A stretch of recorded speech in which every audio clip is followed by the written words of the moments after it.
네, 오늘도 말씀으로 시작하는 여러분 사랑하고 축복합니다. 생명의 삶을 사시는 여러분 되시길 바랍니다. 찬송가 438장입니다. 찬송가 438장입니다.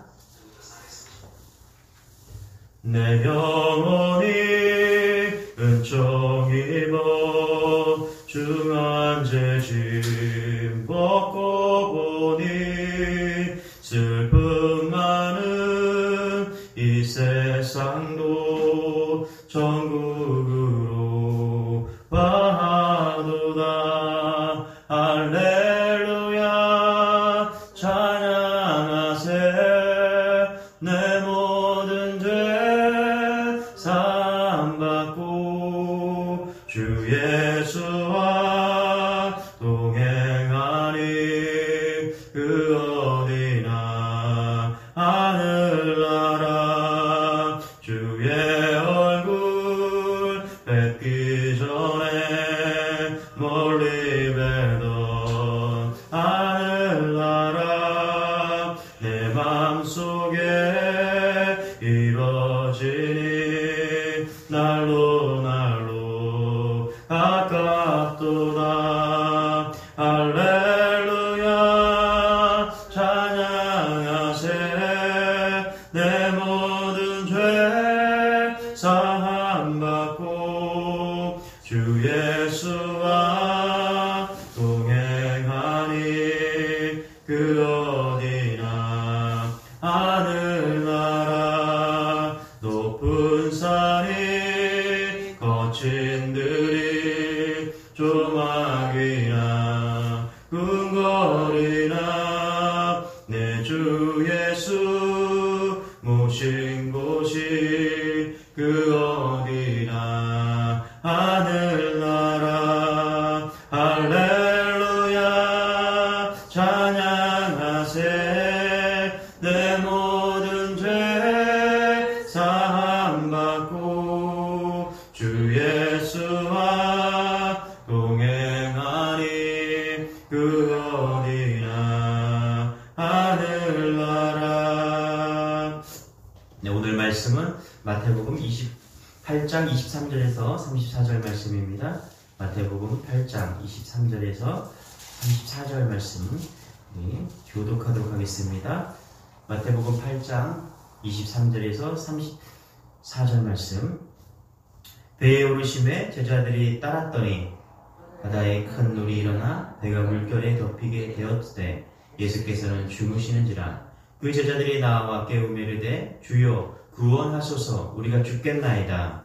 예수께서 이르시되 어찌하여 무서워하느냐. 믿음이 작은 자들아 하시고 곧 일어나사 바람과 바다를 꾸짖으시니 아주 잔잔하게 되거늘 그 사람들이 놀랍게 여겨 이르되 아이가 어떠한 사람이기에 바람과 파도도 순종하는가 하더라.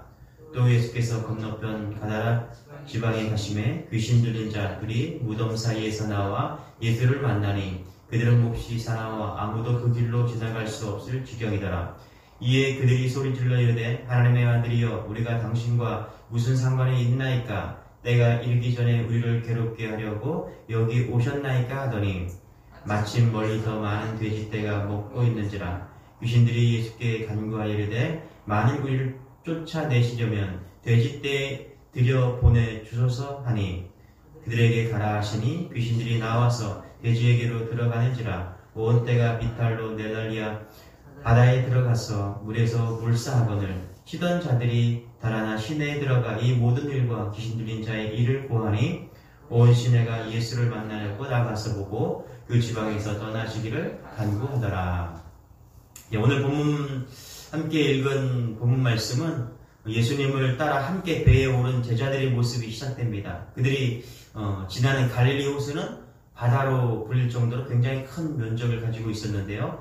따라서 마냥 한가롭고 한적한 곳이 아니라 풍랑도 종종 일어나는 그런 위험한 그런 곳이었습니다. 하지만 그럼에도 제자들의 마음에는 불안보다 설렘으로 가득했을 것입니다. 왜냐하면 이번 주에 계속해서 말씀하고 묵상할 수 하는데 그 마태복음 8장 여기서 보는 피부병, 그 다음에 백부장, 베드로의 장모를 비롯한 각종 치유 사건들을 경험했기 때문이죠.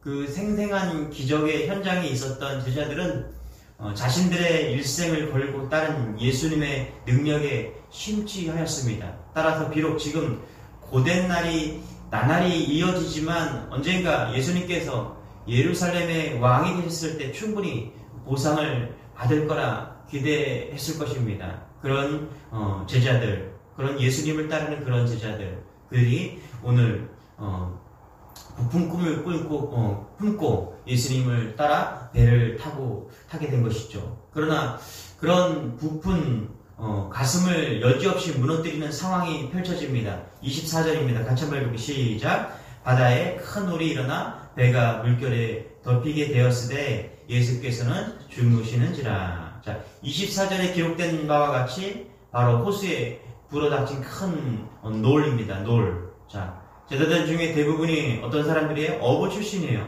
자, 그래서 평범한 그런 풍랑으로는 그들이 놀랄 일이 아니죠. 늘 경험했던 풍랑이기 때문에. 그런데 여기 보니까 이 풍랑은 범상한 풍랑이 아니었습니다. 여기 보니까 바다에 큰 놀이라고 표현되었는데요.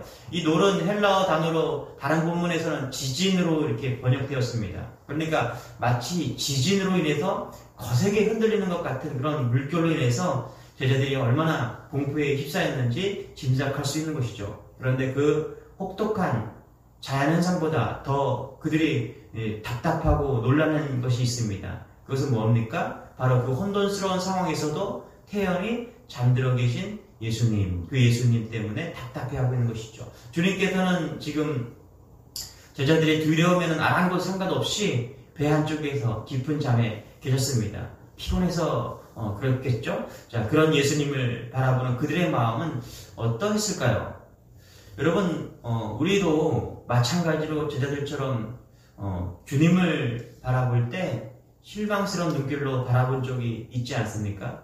주님과 함께 걷는 인생 여정 가운데 늘 평안하고 항상 기쁘고 그런 사람은 아무도 없을 것입니다. 누구나 저마다의 풍랑을 만나기 마련이죠. 하지만 그럴 때 거센 파도보다 우리를 더 힘들게 하는 것은 뭐냐면 바로 예수님의 침묵이죠. 침묵. 여전히 잠들어 계신 그런 것을 느낄 때 아무런 반응 없는 그런 하나님, 그런 예수님의 침묵을 느낄 때가 가장 힘든 시간이 아닙니까? 기독교 방송에서 쉽게 접할 수 있는 그런 극적인 간증처럼 모든 재난이 제때 잘 해결되면 좋겠지만 그렇지 않을 때가 우리 인생에 더 많습니다. 아무리 예수님께 간절히 부르짖어 보아도 마치 우리를 버리고 잠들어 계신 것 같은 배신감이 사로잡힐 때가 있다는 것이죠. 그러나 그때도 우리가 해야 될 일이 있습니다. 그것이 무엇입니까? 우리가 고난과 어려움과 풍랑을 만날 때 해야 될 주님을 깨워야 한다는 것이죠. 주님께 살려달라고 기도하고 외치는 것입니다. 자, 우리 25절 같이 한번 이렇게 시작. 그 제자들이 나와 깨우며 이르되 주여 구원하소서 우리가 죽겠나이다. 여러분, 제자들은 왜 주님을 흔들어 깨웠습니까? 큰 위험이 생겼기 때문에 깨웠습니다. 만약 큰 위험, 그들의 노력이나 경험이나 실력으로 감당하기 힘든 그런 큰 위험이 오지 않았다면 어쩌면 주님을 깨울 필요도 없었겠죠. 이 정도쯤이면 내가 해결하겠어. 이 정도쯤이면 내 능력으로, 내 힘으로, 내 경험으로 해결하겠어. 이렇게 속단할 수도 있었을 것입니다. 그러나 이 풍랑은 아니었습니다. 그들이 감당하기엔 너무 큰 것이었죠. 그래요. 풍랑은 우리를 참 힘들게 합니다. 감당하기 힘들 정도로 풍랑은 우리를 그렇게 고난 가운데로 몰아칩니다. 그런데 그 풍랑은 또 한편에서는 예수를 깨우는, 예수를 필요하게 만드는 중요한 사건이기도 합니다. 그래서 인생에 불어닥친 풍랑 때문에 주님을 찾고 주님의 도움을 요청할 수 있다는 사실이죠. 그래서 여러분, 풍랑을 만나거든 그것이 주님을 깨우고 주님께 가까이 가는 시간이 된다는 사실을 오늘 말씀을 통해서 깨닫는 여러분 되시기를 바랍니다. 그래서 풍랑이 찾아오면은 늘 고난이고 어려움이라고 생각하지 마시고 이 시간이 주님과 가까이 가는 시간이구나, 주님을 깨우는 시간이구나, 그렇게 생각하는 여러분 되시길 바랍니다. 그리고 무엇보다 주목해야 될 것은 당장 눈앞에 보이는 예수님의 모습이 아니라 그분의 존재 그 자체, 이분이 무엇일까? 그것을 깨닫는 여러분 되시길 바랍니다. 자, 26절 같이 한번 읽어볼게요. 시작. 예수께서 이르시되 어찌하여 무서워하느냐 믿음이 작은 자들아 하시고 곧 일어나사 바람과 바다를 꾸짖으니 아주 잔잔하게 되거늘. 자, 제자들의 애원의 자리에서 일어나신 주님은 그들의 작은 믿음을 무심히 질책하시고 바람과 바다를 꾸짖어 잔잔하게 하셨습니다. 이를 통해서 우리가 분명히 확인할 수 있는 것은 무엇입니까? 예수님이 누구신가? 그죠? 예수님의 정체성이죠. 바로 그분은 누구십니까? 바람과 바다를 다스리시는 전능하신 창조주이시라는 것입니다. 제자들과 마찬가지로 우리도 예수님께서 행하신 기적에는 열광합니다. 우리 삶 속에서 가끔 기적을 체험해 보십시오. 얼마나 열광합니까? 살아계신 예수님, 정말 나와 함께 하신 그 예수님. 그러나 그 안에 담긴 창조의 섭리는 올바로 깨닫지 못할 때가 참 많습니다. 그래서 정작 인생의 위기 가운데 주님께서 우리의 원하는 대로 원하는 방식으로 움직여 주기를 바랄 때가 얼마나 많은지 모릅니다. 그러나 이제 제자들은 주님의 제자가 되어가면서 오늘 가장 중요한 레슨은 그것이 무엇이냐면 그 예수님이 누구신가? 예수님이 누구신가? 자연을 다스리시는 전능하신 하나님이라는 것을 깨닫게 됐다라는 것입니다. 그래요. 여러분, 우리가 제자로서 주님을 따를 때 우리 삶 속 기적도 행하고 여러 가지 문제들도 해결해 주시는 그런 주님을 만납니다. 그러나 우리가 기억해야 될 것은 그 예수님이 누구신가? 오늘 이 말씀은 분명히 제자들에게 말씀하시는 거예요. 창조주 하나님, 전능하신 하나님, 그분이 예수 그리스도라는 것을 오늘 말씀하고 있는 것이죠. 그래서 그러므로 사랑하는 여러분, 시련이 찾아올 때 더욱 주님을 바라보시기 바랍니다. 우리 주님께서는 전능하신 하나님이시면서 창조주 하나님이십니다. 그래서 그 고통과 좌절 속에서도 주님을 바라보고 인해서 문제보다 더 크신 그 하나님이 계시다는 존재를 잊지 않고 승리하는 여러분 되시기를 바랍니다. 28절부터 34절은 이제 예수님께서 가다나 지방에 살았던 귀신 들린 두 사람에 대해서 기록하고 있습니다. 그들은 무덤가에 살면서 동네 사람들을 위협하는 그런 공포의 대상이었죠. 하지만 그런 그들이 자신들 앞에선 예수님의 존재만으로서 두려워 떨면서 굴복합니다. 자, 이 귀신들이 주님을 향해서 외친 말이 무엇일까요? 자, 우리 29절 같이 한번 읽어볼게요. 시작. 이에 그들이 소리질러 이르되 하나님의 아들이여 우리가 당신과 무슨 상관이 있나이까? 때가 이르기 전에 우리를 괴롭게 하려고 여기 오셨나이까? 하더니. 자, 비슷한 본문이 마가복음에도 누가복음에도 약간 상이하게 기록되어 있습니다. 같은 사건을 바라보는 각 복음서의 초점이 조금씩 다른 까닭인데요. 마태복음에 분명한 분량과 표현이 상당히 압축적으로 되어 있어요. 상당히 짧게. 자, 이렇게 짧게 된 이유가 무엇일까요? 바로 예수님이 어떤 분이신지를 분명하게 집중하고 있다는 것입니다. 여러분, 그렇습니다. 오늘 말씀을 통해서 깨달아야 될 것은 첫 번째로 하나님이 누구신가? 예수님이 누구신가? 그분은 하나님, 전능하신 하나님이시다라는 것을 첫 번째 제자들에게 보여주는 교훈이고요. 두 번째는 무엇입니까? 예수님이다. 하나님의 아들이다.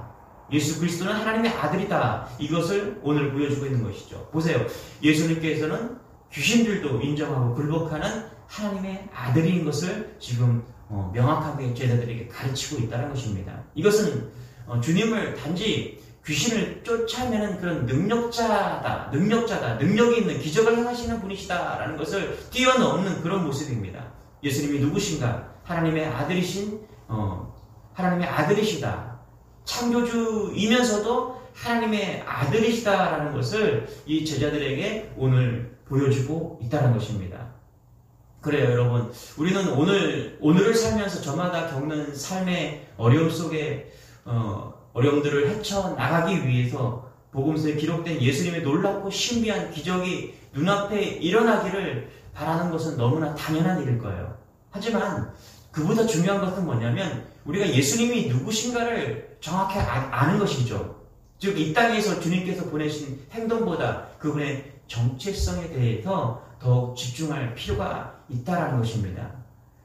예수님께서 당장 나에게 어떤 이익과 이득을 주는지, 나의 헌신에 대해서 어떤 식으로 보상해 주면서 또 나의 결핍과 필요를 어떻게 채워주는지를 따지기보다는 그분의 존재 자체의 말씀을 통해 더욱 주목해야 된다는 것입니다. 그 이유가 무엇입니까? 창조주 하나님의 아들 예수 그리스도는 지극히 연약하고 무능한 인간의 생각과 경험과 이해를 완전히 초월하시는 분이시기 때문에 그렇다는 것입니다. 그러므로 사랑하는 여러분, 하나님의 침묵을 경험할 때, 사납게 달려드는 인생의 파도를 마주칠 때, 악한 세력에게 무력하게 짓밟힐 때, 또 살아계신 주 하나님을 더욱더 신뢰하는 여러분 되시기를 바랍니다. 아무리 기도해도 즉각 우리의 원하는 일들이 이루어지지 않는다 할지라도 쉽게 좌절하거나 포기하지 마시기 바랍니다. 성경에 계시된 무한한 사랑의 하나님께서, 예수 그리스도께서, 하나님의 아들 예수 그리스도께서 그 모든 아픔과 절망을 넘어서는 참된 생명으로 날마다 우리를 이끄시고 계시다는 그 초점만 놓치지 않는다면 우리의 삶을 뛰어넘어 그분을 바라볼 수 있다면 오늘도 우리는 승리할 수 있다는 것입니다. 할렐루야. 말씀의 결론을 좀 맺겠습니다. 오늘 말씀은요, 너무나 분명합니다. 그것이 뭐예요? 제자들에게 예수님이 당신은 누구신가라는 것을 분명히 레슨하고 있다는 것입니다. 첫 번째는 예수님은 제자들에게 바다를 잠잠케 하시는, 자연을 다스리는 창조주 하나님이시다, 그것을 깨닫는 것. 두 번째는 이 제자들이 가다라 지방에 귀신 들린 두 사람을 통해서 무엇을 깨닫습니까? 하나님의 아들이다, 예수, 기적을 넘어선 하나님의 아들이라는 존재를 깨닫게 하고 있다는 것입니다. 그런데 여러분, 창조주 하나님이시면서 동시에 하나님의 아들이신 예수 그리스도께서 파도치는 배에서부터 그리고 가다라 지방까지 제자들과 함께 계속해서 동행하고 계시다는 것입니다. 사실 예수님이 우리와 함께 계시면 아무리 거대한 파도가 쳐도 우리는 동요할 필요가 없습니다. 우리가 해야 될 것은 주님을 바라보면 된다는 거예요. 예수님이 우리와 함께 계시면 우리가 감당 못할 귀신 들린 사람과 같은 문제를 만나도 두려워할 필요가 없다는 것이죠. 그래요. 변하지 않는 진리, 하나님 창조주 전능하신 하나님 되시고 또 하나님의 아들 되신 그 예수 그리스도가 배에서, 우리가 풍랑 만난 그 배에서도 여전히 우리와 함께 계시다는 것이죠. 오늘도 동행하기 때문에 문제를 만날 때 두려워하거나 호들갑 떨 필요가 없다는 것이죠. 우리가 동행하시는 주님을 그저 바라보면서 오늘도 우리가 이 사명의 길을 걸어가는 여러분 되기를 주님의 이름으로 축원합니다. 기도하겠습니다. 하나님 감사합니다. 오늘 예수 그리스도가 하나님의 전능하신 하나님 그 자체인 것을 또 우리 제자들을 통해서 알려주기 위해서 말씀하신 그 메시지, 또 동시에 하나님의 아들이라는 그 사실이 깨달아짐으로 인해서 기적과 능력 너머에 계신 그 하나님 되신 그 예수 그리스도를 오늘도 시선을 두고 달려갈 수 있는 우리 모두가 될 수 있도록 인도하여 주옵소서. 풍랑과 또 귀신 들린 두려움들을 만날 때에도 우리가 두려워하지 말 것은 주님이 우리와 늘 동행하고 있다는 그 사실을 오늘도 상기하면서 승리하는 믿음의 여정이 되는 오늘 하루가 될 수 있도록 은혜를 더하여 주옵소서. 감사드리며 예수님의 이름으로 기도드리옵나이다. 아멘. 오늘도 말씀을 보여주시고 오늘 하나님 되신, 참 전능하신 하나님 되신 예수 그리스도, 하나님의 아들 되신 예수 그리스도를 바라보면서 승리하는 여러분 되시기를 축원합니다. 우리 주여 말씀 기도하겠습니다. 주여, 주님 하나님 감사합니다. 하나님 오늘도 말씀을 통해서 우리가 주님을